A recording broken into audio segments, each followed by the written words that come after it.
real world. The world that we live in, it is very material. As much as it is superficial, also it is very material. These words that often we hear and read, as they go and they are often reverberated and repeated, money matters the most, right? This whole secular world is basically, rooted into this. And to compound the crisis, we have this capitalism. Capitalism comes from this idea of capital. Capital, which means money matters. In any form and shape that you could make money out of, it is something that you should go for it. Breaking all of the ethical boundaries in this regard. Breaking all of the ethical boundaries. Ulama, they have talked about, even in one of the recent talks that I gave in one of the universities, so it was about the Islamic concept of earning and Islamic concept of wealth. So one of the things that is very profound, of course, Islam has set ethical boundaries even in the things that you want to make profit out of. This society legalizes many things to make money out of, but Islam has strictly prohibited, whether it is alcohol, whether it is pornography, whether it is other types, right? And even prostitution, legally, it is allowed. You can imagine that is also a way of earning. This is why even the Canadian government taxes that source of earning as well, right? So anyway, that's not the topic, but the point I'm saying that, the concept of zakat is a form of ibadah, and Islam has diversified this to bring discipline in this regard, because money is something, we call it in Arabic mal. Mal, it's an Arabic word that gives this meaning, tamilu ilayhi nafs, towards, it is something that our nafs yearns towards, long for, and we have, of course, inclination towards. So that this is where the true test lies. A person who would be regular in prayer and many things, but when it comes to earning, when it comes to compromising, things like that, they will be perhaps slipping here. It is a very slippery slope, and it serves as a test for the believer in terms of their commitment to the faith. And therefore Allah subhanahu wa ta'ala, one of the benefits of this religious injunction and obligation is actually to break us free from this type of connection, inclination that always centers around wealth, around money. That is one of the wisdom and beauty and the benefit. So the obligation of zakat, of course, is a very detailed topic. It is not that something you can talk about in a khutbah. This is why I generally avoid discussing fiqhi matters in Friday khutbah. Time is not always enough for that. But I wanted to, it's like a kind of crash course type that I want to share some important points and some religious rulings so that we have a basic understanding of it. And if you want to learn more in details about it, of course, there are many workshops given in the past by the BCMA, including myself. You can, inshallah, go online. Or more importantly, you can reach out to me or any competent scholar with respect to your queries and questions about your obligation that you want to discharge. Zakat, yani. So the one important point here, brothers and sisters, that we need to understand that zakat, it is a pillar of religion that Allah subhanahu wa ta'ala oftentimes has coupled it and linked it with salat together. Whenever Allah spoke of the mu'mineen, whenever He spoke of the pillars of the religion, you generally see salah and zakah going hand in hand in the Quran. Aqimus salah wa atu zakah. Aqimus salah wa atu zakah. Because as you are physically bowing before Allah subhanahu wa ta'ala, surrendering and submitting yourself, also financially you need to do so. One of the interesting dialogues that we find in the Quran between Shu'aib alayhi salatu wasalam and his community, Ya Shu'aib, as-salatuka ta'muruka, does your prayer command you that you restrict us from dealing with our wealth the way we like? Ta'muruka. So this is so what people think, money that I have earned through my blood, through my sweat, through my hard hour, through my exertion, the physical exertion, intellectual and mental, whatnot. So I have the ultimate authority over it. I should be able to use it the way I like. Allah subhanahu wa ta'ala says in a number of places in the Quran that this wealth that you are being asked to give, it is I that I gave it to you. مِمَّا رَزَقْنَاهُمْ يُنْفِقُونَ. What we gave to them, they spend from that wealth that we gave them. مِمَّا رَزَقْنَاهُمْ يُنْفِقُونَ. So this idea of personal ownership, of course, in material sense, in worldly sense, is fine, but eventually we don't really own our wealth. It is something that is from Allah, is a gift of Allah, and we are the trustees of that, to take care of it and discharge it accordingly. So zakat is an obligation, and of course, how does it work? Of course, Islam, out of his generosity and compassion, does not obligate this upon all of the believers. Right? Islam has obligated this hukum, this ruling, upon those who are deemed in Sharia as wealthy, quote unquote. Individuals that you and I generally think as wealthy may not be the case when it comes to Sharia. They are, of course, we think somebody who is billionaire, who has subhanAllah a lot of wealth. But Islam has simplified this understanding. And there is a set definition of a person being wealthy according to the Sharia, and whoever is wealthy is required to discharge this obligation once a year. And what is that threshold, zakat threshold, that we need to be aware of in order to know whether we fall in this category of discharging zakat or we fall on the other category to be the recipient of zakat? Of course, we should always try, especially those who live in this advanced first world countries, to be in the first category rather than being in the second category. Because it is, as Rasulullah said, al-yadul ulya khayru min al-yad as-sufla. The upper hand, the one that gives, discharges, helps, is far better than the one who is receiving on the receiving end. We do not want to be in that end, of course, but that doesn't mean that we degrade those who receive zakat. But the point being that you should always be in the first category in which you are able to give zakat. So the zakat threshold is something very important for us to know and understand. Islam and Sharia, in essence, has not deemed it on the basis of the dollar value. Rather, it is based and linked and tied with gold and currency and its equivalent and its value. And there is a set nisab, zakat threshold that we need to know. Many people, may not know, of course, this is why they ask, but the very basic rule in this regard during the time of Rasulullah ﷺ that he set, of course, it was, gold and silver. And thinking of gold, it was, to simplify this, you could say someone, whether it's a man and woman, who owns or has in possession the gold equivalent to 87.46 gram. This much amount of gold that they own and they have in their possession, and if one lunar cycle passes by over it, whether it is that gold or its equivalent cash, that you have in your possession or in your bank balance or sitting at home, whatever it may be. So this is the zakat threshold, nisab of zakat. So, and what is the Canadian dollar value of that? Right? Of course, there has been a significant disparity compared to last year, between this year and last year, about 40 to 50% jump and difference, subhanAllah, because of depreciation of the currency and the economic crisis and whatnot. So a few days ago when I was looking at the price, so it comes about $12,100, something like that. $12,000, and give and take $100 or $200 on top of it. So that is the Canadian dollar value of this much gold, that is the zakat threshold. So a person who for the first time in his life owns this much wealth, whether it is in form of gold or in form of its equivalent cash, right? So then that becomes that this individual has reached that threshold. And now he needs to actually take account of that date. That is the zakat anniversary, basically. It doesn't have to be, and it will not be, of course, those who pay zakat, you can, if you could really recall and track, it generally is not the case that, you become the owner of that much wealth in the month of Ramadan. It could be any month. It could be any date.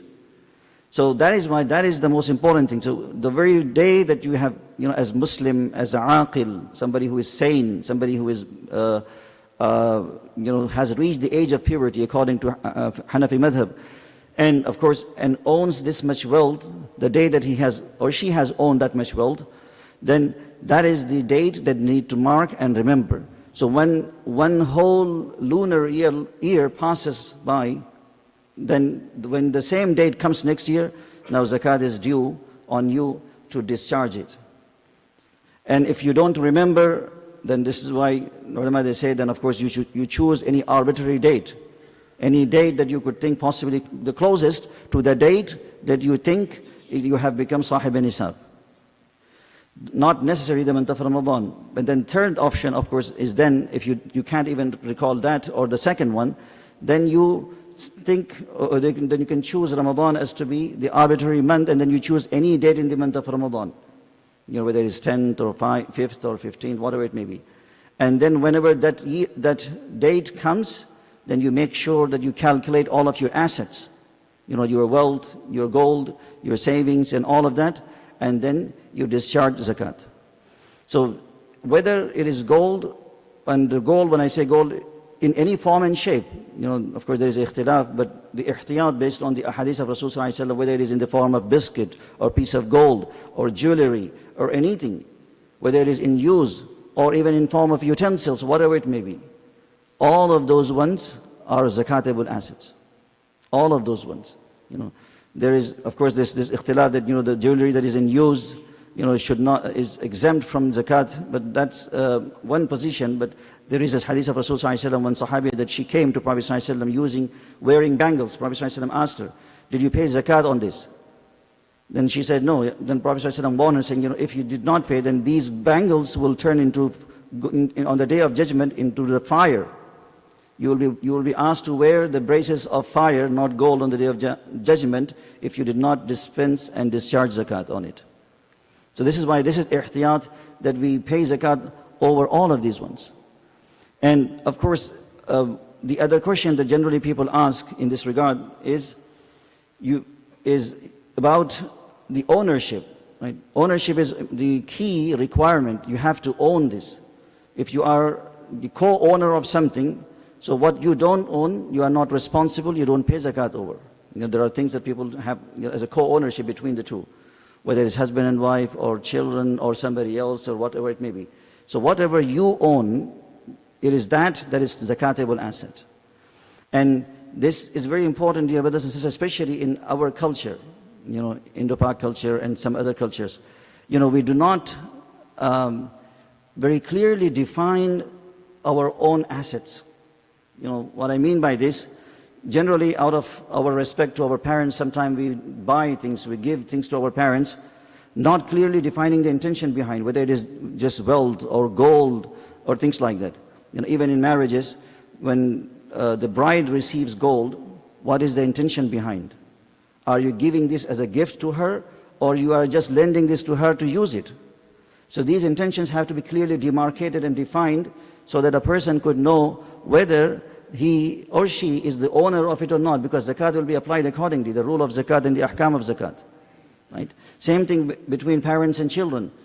Parents, you know, when the children, when they are going to the universities, especially here, or when they need some financial assistance, so parents, they help out. But that help, is it just for the sake of help, or you are just lending them that money? That has to be also clearly spelled out, so that they know whether they have to pay it back or whether they own it. If they own it, then of course then it becomes part of their zakat assets if they need to discharge zakat. Right? The other important point that generally people ask about, so if the day that you have become sahib nisab, for example, now you have to wait for one whole year to pass for you to discharge zakat, but what about the threshold decreasing? The day you reached the nisab of zakat, but in the subsequent months and days, it drops down, for example, to, let's say, 50 grams of gold, not anymore 87 grams, or whatever its equivalent cash value. So that doesn't really matter. As long as the boat ends, you are seen as sahib nisab, someone who has reached the threshold of nisab. It is that counts. Any fluctuation in between the lunar year doesn't really matter, as long as it does not deplete all the way to the zero balance. If it goes to all the way zero balance, then of course your nisab cycle begins from this crash once again. But if this fluctuation in between that takes place, doesn't really matter. When the next cycle comes, if you had the equivalent of nisab wealth or more, then of course you have to pay zakat. And what about the additions? People generally ask, I received, for example, $10,000 or 5,000 just 1 week ago. Or now I'm calculating my zakat. Should I pay zakat on that as part of my existing assets, or should I pay that later on on the next cycle? So Sharia has simplified this whole calculation method because, throughout the year, of course, wealth is something comes and goes. It adds, it subtracts, so it fluctuates as a result. So as you may decrease your wealth, it may increase your wealth. So anything on the day that you calculate your assets, any addition, even just the same day, if you have to make it part of your calculation and pay zakat on it. Imagine if you are to pay zakat separately over any additions that you have, then you will be paying zakat pretty much the whole year then. I got something this month, I got some addition next month, I got some addition the following month. So you will be paying zakat all year round. So therefore, what you need to remember, anything in between, any additions, even the very day that you calculate your zakat, if you have received any fund, you make it part of it, whether it is inheritance or a gift or anything like that. So this is very, very important. And you need to know amwal zakat, all of those zakatable assets that you need to pay zakat over. Right? That is also something important. As I mentioned, gold and its equivalent cash. And apart from that, what is also important that, anything that a person, there are mashallah people who are sitting here, they are businessmen. So anything that you buy with the intention of, profit, investment, or to sell it to make profit out of that, whether as a business or just as an individual, investment, that becomes a zakatable asset if it reaches the nisab. The nisab of gold and cash and also your business products is the same. There is no difference. The same, like 87 grams and 0.48. The nisab is the same for whether it's a business merchandise or the gold or the cash. Now in our time, there are, as they have become the mal zakat, so those who are engaging in trade activities, they need to make sure that the inventory that they have, on the day of their zakat anniversary, they calculate that, the current value of the products that they sell. And people generally ask this question, I have a piece of land, for example, is there going to be zakat on it? So if you have bought that piece of land, that flat or whatever it may be, if you have bought it with the intention of investment to make profit out of it, that is, of course, a zakatable asset. Like I said, anything that you buy with the intention of making money out of it, it is a business product, it is a merchandise, and therefore you have to add that, include that with your other existing zakatable assets. But if you have not bought it with the intention, or you were not sure of the intention, then unless or until you sell that and you make profit out of it, there is no zakat on it. So it goes by the intention. Now in our time, there is the business concept has very much diversified. Right? People engage in different forms and ways. Online businesses, for example, and stock markets, shares, bonds, and other types. So your portfolio, what you have online. So all what you have, what you own as your shares, in the online market. You have to consider the current value of those shares and stocks, whatever the value of those shares the day that you calculate your zakat. So they are also zakatable asset. Why? Again, the intention. That is a simple rule that we need to remember. And now, currency, of course, as I said, cash, currency, any form of currency that reaches the nisab threshold is also seen as part of zakat asset. So what about the digital currencies? In our time, cryptocurrency, bitcoins, and other types. Right? So in the initial years, when this currency was introduced, there was a big ikhtilaf among the fuqaha and the scholars. But as it is trending and becoming more and more, popular form of either investment or mode of transaction itself, many countries have legalized that. So therefore, these currencies are also seen, the digital currencies, as zakatable asset. As zakatable asset. So either you bought it as the currency or with the intention of investment. There has to be one of the two reasons, otherwise you will not buy it. So regardless of that, you have to add and include that into your calculation. So these are some important points that we need to keep in mind. And when we discharge, of course, zakat with respect to the conditions, as I mentioned, it is important that we pay zakat giving it into the ownership of the person. Giving it into the ownership of the person. You know, the amwal zakat I have already talked about, but the conditions that will make our zakat acceptable, there are certain requirements that we need to make sure. In other words, you know, who is it that, you know, we can give zakat to, right? And who is it that we cannot give zakat to? Not everyone is allowed to receive zakat. You know, right? There are certain restrictions on that.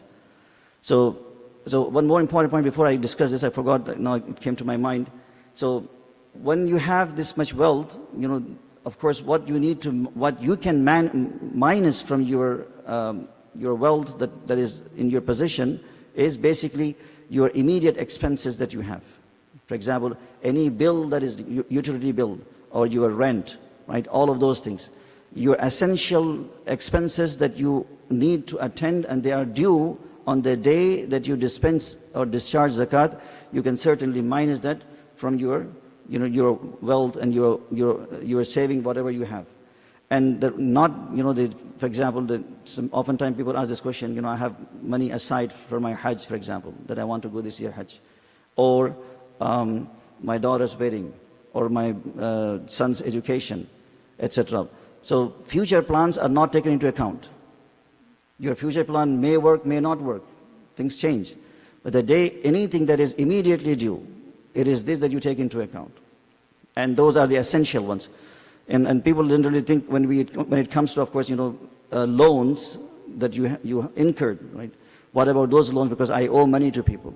So what you have taken as a personal loan for personal essential needs, of course, you have to take into account and you can minus that. But long-term loans, first of all, may Allah help all of us as this society is drowning in riba. You know, the usurious loans, interest-based loans, first of all, they are haram. And second, you cannot use that as a reason to excuse yourself from discharging zakat. And because number one is the amount is huge. For example, those who have mortgages, right? If you take into account your mortgage amount, you become, instead of a person who gives zakat, a receiver of zakat, right? You cannot even give zakat because you have 200,000 loan on you, as a, you know, a liability. So that cannot be taken into account. Likewise, you know, car payments and those types of, and business loans. So what is allowed, even that is in case if you need. Otherwise, the best is that, you know, you even don't take into account if you have a good solid source of income, that you can make sure that you pay all of the bills and you discharge your zakat still on the other side. But if you are struggling financially and then you have to pay bills, make the payments towards your mortgage, towards your car payment and whatnot, then scholars, they have said the maximum you could be allowed is to calculate the 12 installments in the coming 1 year that you, for example, 1,000 per month, right? So you can deduct 12,000 from your saving. And if it still remains, you know, the amount and the wealth that you own, you know, reaching the nisab, then zakat will be due on it. But the best is not to even add that. The best, because you have involved yourself into haram financial dealing, right? Haram financial dealing. But this is a ibadat. You must make sure that you have diligence in paying it, and pay extra, whatever the calculation that you come up with, you need to pay how much? 2.5%, right? Over the total, grand total of your zakatable assets. All of it the same. But whatever your calculation worked, 1,500, 200, despite your proper calculation, this is why Rasulullah said something very, you know, warning. He said, ما خالطت مال الزكاة صدقة أو زكاة مالا قط إلا أهلكته كما قال عليه الصلاة والسلام. You know, even a dollar, even if a penny, because of your negligence in your calculation, if it was left behind and if it mixes with your existing wealth, it will destroy it. It will destroy that, Prophet said. أهلكته. So proper calculation is important, and then on top of that you add few more dollars just to be on safe side. Just to be on safe side. So this is with respect to this. And then who can we give zakat to? As I said, inshallah, we'll, you know, these 2 or 3 points and we will conclude. Like I said, Any question that you have, you reach out to me or any scholar that you trust and who is competent in answering your questions. And this is just simply to walk you through some basics of zakat as we generally discharge in the month of Ramadan. So those who are the deserving recipients of our zakat, number one, of course, it has to be Muslim.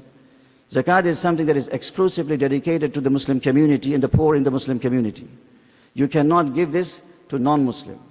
Other sadaqat, other charity, you can definitely give that to non-Muslims.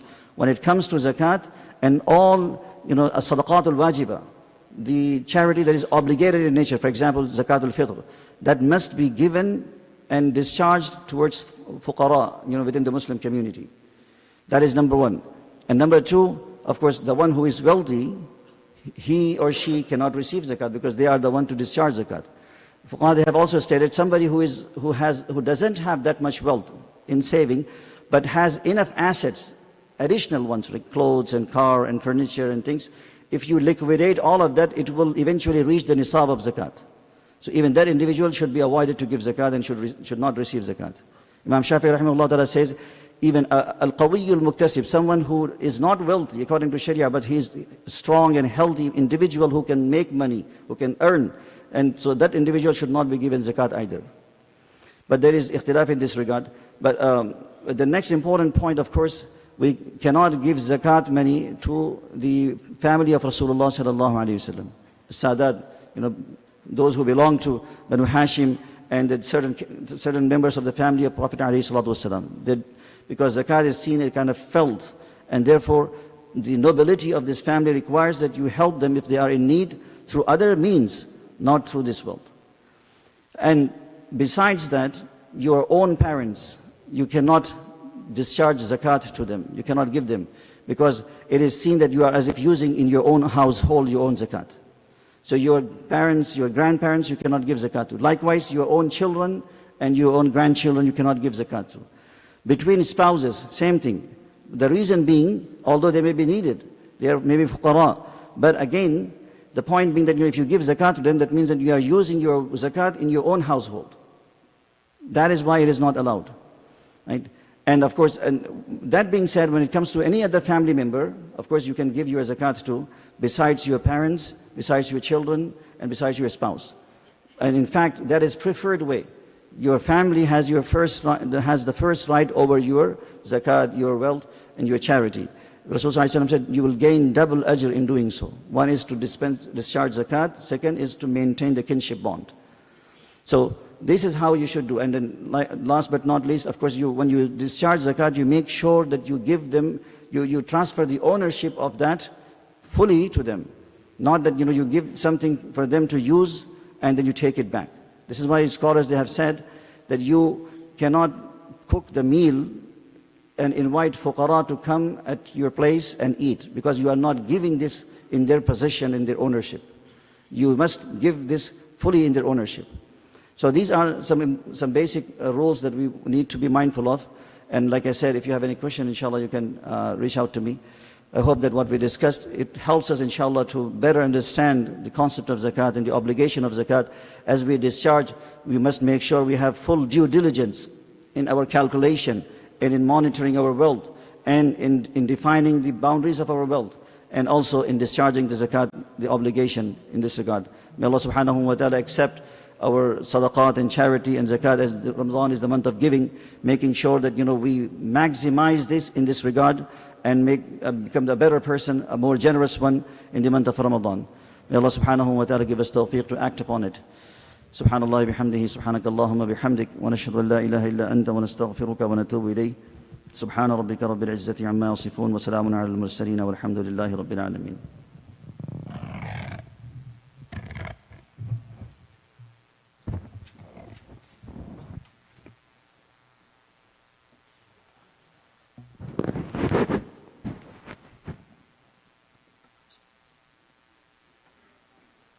Allahu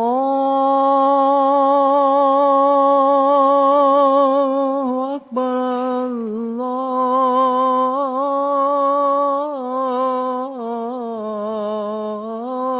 Allahu Akbar,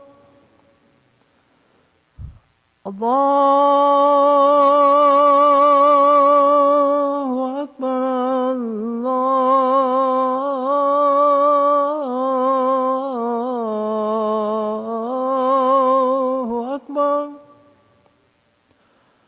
أشهد أن لا إله إلا الله أشهد أن لا إله إلا الله أشهد أن محمدا رسول الله أشهد أن محمدا